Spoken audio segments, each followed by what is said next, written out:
Why is it more expensive? What is it with this story that the death penalty costs more than putting a prisoner in jail for the rest of his life? That just seems to fly in the face of common sense. You have to pay for that prisoner's housing, pay for his food, all the stuff to keep them alive for a long time. Wouldn't it just be quicker to execute them right away in the beginning and save all those costs for the state? Well, it turns out it isn't. In fact, it's quite a bit more expensive to carry out executions than it is to put people in jail for a long time.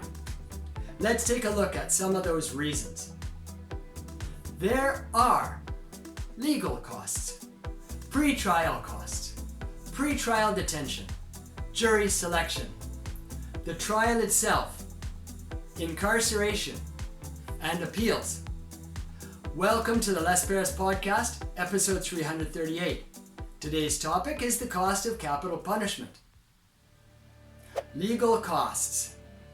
There's always a higher legal cost for trials that have the possibility of capital punishment. The main reason for this is that most of the defendants can't afford their own lawyer. This means that the state has to pay for the lawyer. This means more money from the taxpayer to protect somebody who is possibly quite bad. Pre-trial costs. Then there's the pre-trial cost, which is quite a bit more expensive for big, serious cases like this. There's in-depth forensic evidence that has to be gathered, and it usually takes scientists, experts, and special policemen to gather this evidence. In general, preparing for a big, heavy trial like this is a lot harder, and you have to be very, very detailed to get the facts right, because after all, a person's life is on the line. Pre-trial detention. Then there's the pre-trial detention, which costs quite a bit more money because it's longer than for other trials. The reason for this is the pre-trial costs of getting all the evidence, getting all the lawyers together, and preparing the arguments for the trial.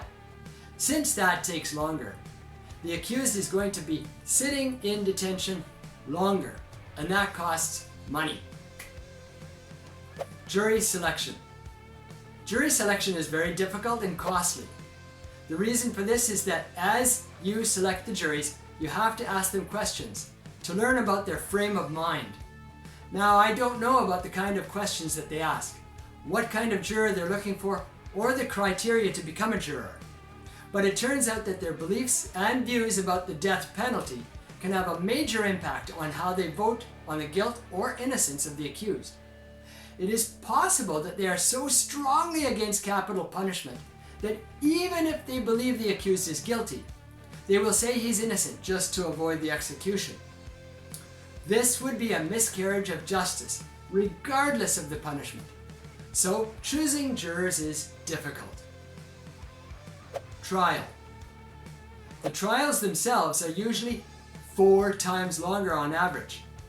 That means you're paying 4 times as much money for the judges, 4 times as much money for the defense, 4 times as much money for the prosecution, and 4 times as much money for the cost of the court itself and all the other supporting staff.